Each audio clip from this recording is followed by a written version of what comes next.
ആകാശവാണി.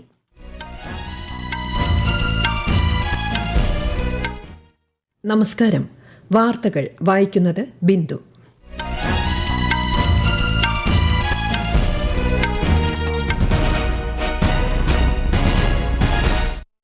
പ്രധാന വാർത്തകൾ. ഹരിതോർജ്ജ സാങ്കേതികവിദ്യ പ്രോത്സാഹിപ്പിക്കാൻ നാഷണൽ ക്രിട്ടിക്കൽ മിനറൽ മിഷന് രൂപം നൽകാൻ കേന്ദ്ര ക്യാബിനറ്റ് തീരുമാനം. ന്യൂഡൽഹിയിലെ വിജയ് ചൌക്കിൽ നടന്ന വർണ്ണാഭമായ ബീറ്റിംഗ് റിട്രീറ്റോടെ 76ാമത് റിപ്പബ്ലിക് ദിനാഘോഷങ്ങൾക്ക് സമാപനം. പ്രയാഗ്രാജ് മഹാകുംഭമേളയ്ക്കിടെ തിക്കിലും തിരക്കിലും പെട്ട് 30 പേർ മരിച്ചതായും 90 പേർക്ക് പരിക്കേറ്റതായും UP പോലീസ്. പാർലമെന്റിന്റെ ബജറ്റ് സമ്മേളനത്തിന് മുന്നോടിയായി കേന്ദ്ര സർക്കാർ വിളിച്ച സർവകക്ഷിയോഗം നാളെ.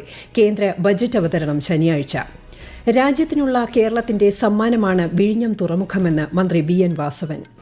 ദേശീയ ഗെയിംസിൽ നീന്തലിൽ കേരളത്തിന് ഇരട്ട മെഡൽ സമ്മാനിച്ച് സജൻ പ്രകാശ്. ISLൽ ഇന്ന് നോർത്ത് ഈസ്റ്റ് യുണൈറ്റഡ് ഹൈദരാബാദ് പോരാട്ടം. വാർത്തകൾ വിശദമായി. ഹരിതോർജ്ജ സാങ്കേതിക വിദ്യകൾ പ്രോത്സാഹിപ്പിക്കുന്നത് ലക്ഷ്യമിട്ട് നാഷണൽ ക്രിട്ടിക്കൽ മിനറൽ മിഷന് രൂപം നൽകാൻ കേന്ദ്ര മന്ത്രിസഭാ യോഗത്തിൽ തീരുമാനം. ഇതിനായി 7 വർഷത്തേക്ക് 34,300 കോടി രൂപ അനുവദിക്കുമെന്ന് കേന്ദ്രമന്ത്രി അശ്വിനി വൈഷ്ണവ് അറിയിച്ചു. ധാതു പര്യവേക്ഷണത്തിനായുള്ള രാജ്യത്തിന്റെ സാധ്യതകൾ വർദ്ധിപ്പിച്ച് ധാതുക്കളുടെ ഇറക്കുമതി ആശ്രയം കുറയ്ക്കാനാണ് സർക്കാർ പദ്ധതിയിലൂടെ ലക്ഷ്യമിടുന്നത്.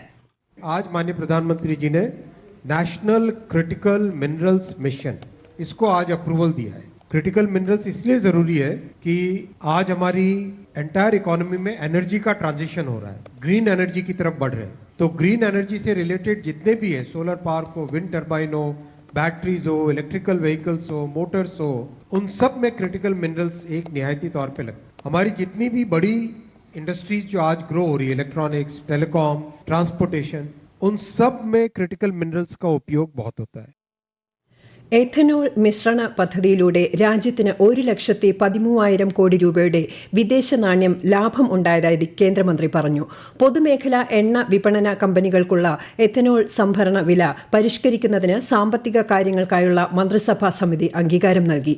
ഇതോടെ സി ഹെവി മൊളാസിസിൽ നിന്നുള്ള എഥനോളിന്റെ വില ലിറ്ററിന് 56.58 രൂപയിൽ നിന്ന് 57.97 രൂപയാകും. ന്യൂഡൽഹിയിലെ വിജയ് ചൌക്കിൽ നടന്ന വർണ്ണാഭമായ ബീറ്റിംഗ് റിട്രീറ്റോടെ 76ാമത് റിപ്പബ്ലിക് ദിനാഘോഷങ്ങൾക്ക് സമാപനം. രാഷ്ട്രപതി ദ്രൌപദി മുർമു ദേശീയ പതാക ഉയർത്തി. ഉപരാഷ്ട്രപതി ജഗ്ദീപ് ധൻകർ, പ്രധാനമന്ത്രി നരേന്ദ്രമോദി, ലോക്സഭാ സ്പീക്കർ ഓം ബിർല, വിവിധ കേന്ദ്രമന്ത്രിമാർ തുടങ്ങിയവർ ചടങ്ങിന് സാക്ഷ്യം വഹിച്ചു.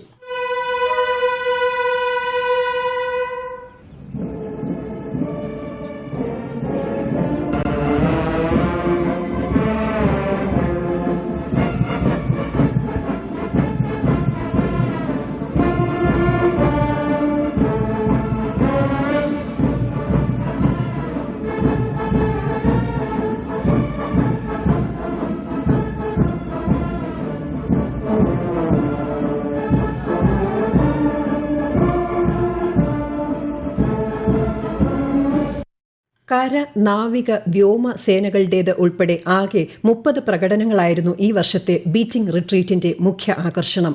കദം കദം ബെഡായ ജാ, അമർ ഭാരതി, ഇന്ദ്രധനുഷ് തുടങ്ങിയ ജനപ്രിയ ഈണങ്ങൾ ബാൻഡ് സംഘങ്ങൾ ചടങ്ങിൽ ആലപിച്ചു. 76ാമത് റിപ്പബ്ലിക് ദിന പരേഡിലെ മികച്ച നിശ്ചല ദൃശ്യത്തിനുള്ള അവാർഡുകൾ പ്രഖ്യാപിച്ചു.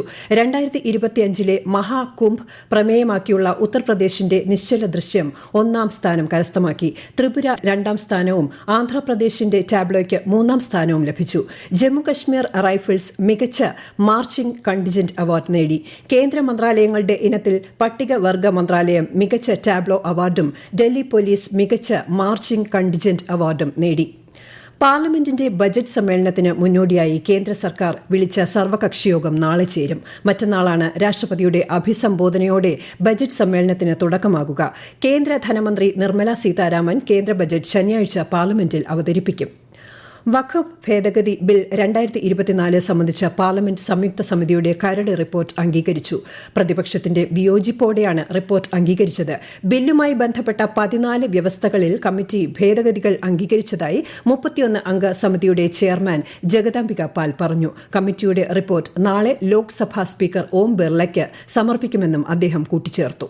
आज जो जेपीसी की ड्राफ्ट रिपोर्ट थी और जेपीसी का जो क्लॉज बाय क्लॉज जो हम लोगों ने 27 तारीख को हमारे 14 क्लॉजेज में अमेंडमेंट्स हुए थे, उसका अमेंडेड जो बिल था दोनों को मेजॉरिटी के साथ अडॉप्ट किया सभी सदस्यों ने। पहली बार हमने इस सेक्शन को जोड़ा है जिसको अडॉप्ट किया गया है। कल हम लोग इसको स्पीकर साहब को प्रस्तुत करेंगे। രാജ്യത്തുടനീളമുള്ള വഖഫ് സ്വത്തുക്കളുടെ മാനേജ്മെന്റും നിയന്ത്രണവും പരിഷ്കരിക്കുക എന്നതാണ് ബിൽ ലക്ഷ്യമിടുന്നത്. അതേസമയം പാനലിലെ പ്രതിപക്ഷ അംഗങ്ങൾ റിപ്പോർട്ട് അംഗീകരിച്ചതിനെ ചോദ്യം ചെയ്തു. 100ാം വിക്ഷേപണ വിജയനിറവിൽ ശ്രീഹരിക്കോട്ട ISROയുടെ ഗതി നിർണയ ഉപഗ്രഹമായ NVS-02 GSLV F-15 റോക്കറ്റ് വിജയകരമായി ഭ്രമണപഥത്തിൽ എത്തിച്ചു.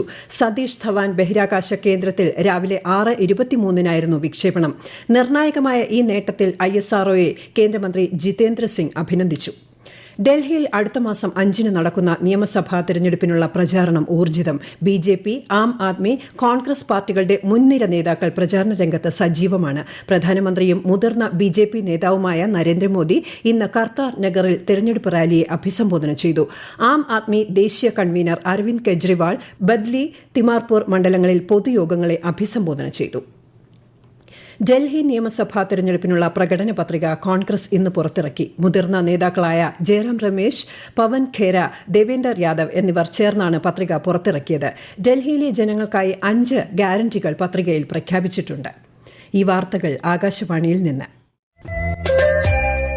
ആകാശവാണി വാർത്തകളും വാർത്താധിഷ്ഠിത പരിപാടികളും all India radio news Thiruvananthapuram YouTube ചാനലിലും all India radio news Thiruvananthapuram Facebook പേജിലും AR News_ തിരുവനന്തപുരം ഇൻസ്റ്റഗ്രാം അക്കൌണ്ടിലും AR News_TVM X ഹാൻഡിലും ലഭ്യമാണ്. പ്രയാഗ്രാജിലെ മഹാകുംഭമേളയ്ക്കിടെ തിക്കിലും തിരക്കിലും പെട്ട് 30 പേർ മരിച്ചതായി മഹാകുംഭ് ചുമതലയുള്ള DIG വൈഭവ് കൃഷ്ണ വാർത്താസമ്മേളനത്തിൽ അറിയിച്ചു. 90 പേർക്ക് പരിക്കേറ്റു. മരിച്ചവരിൽ 25 പേരെ തിരിച്ചറിഞ്ഞിട്ടുണ്ട്. ഇന്ന് പുലർച്ചെ 2 മണിയോടെ ബാരിക്കേഡ് മറികടക്കാൻ ശ്രമിക്കുന്നതിനിടെയാണ് അപകടമുണ്ടായത്. രാജ്യത്തിനുള്ള കേരളത്തിന്റെ സമ്മാനമാണ് വിഴിഞ്ഞം തുറമുഖമെന്ന് മന്ത്രി VN വാസവൻ. വിഴിഞ്ഞം അന്താരാഷ്ട്ര കോൺക്ലേവിന്റെ സമാപന സമ്മേളനം ഉദ്ഘാടനം ചെയ്യുകയായിരുന്നു അദ്ദേഹം. സുസ്ഥിര വികസനം എന്ന ലക്ഷ്യത്തിലേക്കുള്ള പ്രതിഫലനമാണ് വിഴിഞ്ഞം ടെർമിനൽ എന്ന് മന്ത്രി വ്യക്തമാക്കി. ജനുവരിയിലെ ഭക്ഷ്യധാന്യങ്ങൾ 2 ദിവസത്തിനകം റേഷൻ കാർഡ് ഉടമകൾ കൈപ്പറ്റണമെന്ന് മന്ത്രി GR അനിൽ. ജനുവരിയിലെ വിതരണത്തിന് ആവശ്യമായ ഭക്ഷ്യധാന്യങ്ങൾ എല്ലാ റേഷൻ കടകളിലുമുണ്ട്. റേഷൻ കടകളിൽ സ്റ്റോക്ക് ഇല്ലെന്നും കടകൾ കാലിയാണെന്നുമുള്ള വാർത്തകൾ വസ്തുതാവിരുദ്ധമാണെന്ന് മന്ത്രി അറിയിച്ചു. കേരളത്തിൽ മനുഷ്യ വന്യജീവി സംഘർഷം ലഘൂകരിക്കുന്നതിന്റെ ഭാഗമായി വന്യമൃഗങ്ങൾ ജനവാസ മേഖലകളിലേക്ക് പ്രവേശിക്കുന്നത് തടയാൻ വനം വകുപ്പ് നടപ്പിലാക്കുന്ന മിഷൻ FFW സമയബന്ധിതമായി പൂർത്തിയാക്കുമെന്ന് മന്ത്രി AK ശശീന്ദ്രൻ. വന്യമൃഗങ്ങൾക്ക് വനത്തിനുള്ളിൽ ജലലഭ്യത നിലവിൽ ഉറപ്പുവരുത്തുന്നുണ്ടെന്നും മന്ത്രി അറിയിച്ചു. നെന്മാറ ഇരട്ട കൊലപാതക കേസിലെ പ്രതി ചെന്താമരയെ കോടതി 14 ദിവസത്തേക്ക് റിമാൻഡ് ചെയ്തു. പ്രതിയെ കൂടുതൽ ചോദ്യം ചെയ്യുന്നതിനായി കസ്റ്റഡി അപേക്ഷ നൽകുമെന്ന് പാലക്കാട് SP അജിത് കുമാർ പറഞ്ഞു. ഉത്തരാഖണ്ഡിൽ നടക്കുന്ന 38ാമത് ദേശീയ ഗെയിംസിൽ കേരളത്തിന്റെ സജൻ പ്രകാശിന് ഇരട്ട വെങ്കലം. പുരുഷ നീന്തൽ 200 മീറ്റർ ഫ്രീ സ്റ്റൈലിലും 100 മീറ്റർ ബട്ടർഫ്ലൈ ഇനത്തിലുമാണ് സജൻ പ്രകാശ് വെങ്കലം നേടിയത്. പുരുഷ റഗ്ബിയിൽ കേരളം ഇന്ന് ഉത്തരാഖണ്ഡിനെ പരാജയപ്പെടുത്തി. വനിതാ വോളിബോളിൽ പശ്ചിമബംഗാളിനെതിരെയും വനിതാ വാട്ടർ പോളോയിൽ തമിഴ്നാടിനെതിരെയും കേരളം ഇന്ന് വിജയം നേടി. പോയിന്റ് പട്ടികയിൽ 4 സ്വർണവുമായി മണിപ്പൂർ 1ാമതും കർണാടകയും മഹാരാഷ്ട്രയും 2ഉം 3ഉം സ്ഥാനങ്ങളിലുമാണ്. കേരളം 8ാം സ്ഥാനത്താണ്. ISL ഫുട്ബോളിൽ ഇന്നത്തെ മത്സരത്തിൽ നോർത്ത് ഈസ്റ്റ് യുണൈറ്റഡ് ഹൈദരാബാദ് FCയെ നേരിടുന്നു. ഗുവാഹത്തിയിലാണ് മത്സരം. രാജ്യത്തെ ഓഹരി വിപണിയിൽ നേട്ടം. സ്വർണ്ണവിലയിൽ റെക്കോർഡ് വർധന. പവന് 680 രൂപ വർദ്ധിച്ച് 60,760 രൂപയും ഗ്രാമിന് 7,595 രൂപയുമായി. മഹാകുംഭമേളയ്ക്കായി സർവീസ് നടത്തുന്ന ചില പ്രത്യേക ട്രെയിനുകൾ റദ്ദാക്കിയതായി സമൂഹമാധ്യമങ്ങളിൽ പ്രചരിക്കുന്ന അഭ്യൂഹങ്ങൾ ഇന്ത്യൻ റെയിൽവേ നിഷേധിച്ചു. മൌനി അമാവാസിയോടനുബന്ധിച്ച് തീർത്ഥാടകരുടെ വൻ തിരക്ക് കണക്കിലെടുത്ത് വിവിധ സ്റ്റേഷനുകളിൽ നിന്ന് റെയിൽവേ 370-ലധികം ട്രെയിനുകൾ സർവീസ് നടത്തുന്നുണ്ടെന്നും റെയിൽവേ അറിയിച്ചു. പ്രധാന വാർത്തകൾ വീണ്ടും. ഹരിതോർജ്ജ സാങ്കേതികവിദ്യ പ്രോത്സാഹിപ്പിക്കാൻ നാഷണൽ ക്രിട്ടിക്കൽ മിനറൽ മിഷന് രൂപം നൽകാൻ കേന്ദ്ര ക്യാബിനറ്റ് തീരുമാനം. ന്യൂഡൽഹിയിലെ വിജയ് ചൌക്കിൽ നടന്ന വർണ്ണാഭമായ ബീറ്റിംഗ് റിട്രീറ്റോടെ 76ാമത് റിപ്പബ്ലിക് ദിനാഘോഷങ്ങൾക്ക് സമാപനം. പ്രയാഗ്രാജ് മഹാകുംഭമേളയ്ക്കിടെ തിക്കിലും തിരക്കിലും പെട്ട് 30 പേർ മരിച്ചതായും 90 പേർക്ക് പരിക്കേറ്റതായും UP പോലീസ്. പാർലമെന്റിന്റെ ബജറ്റ് സമ്മേളനത്തിന് മുന്നോടിയായി കേന്ദ്ര സർക്കാർ വിളിച്ച സർവകക്ഷിയോഗം നാളെ. കേന്ദ്ര ബജറ്റ് അവതരണം ശനിയാഴ്ച. രാജ്യത്തിനുള്ള കേരളത്തിന്റെ സമ്മാനമാണ് വിഴിഞ്ഞം തുറമുഖമെന്ന് മന്ത്രി വി എൻ വാസവൻ.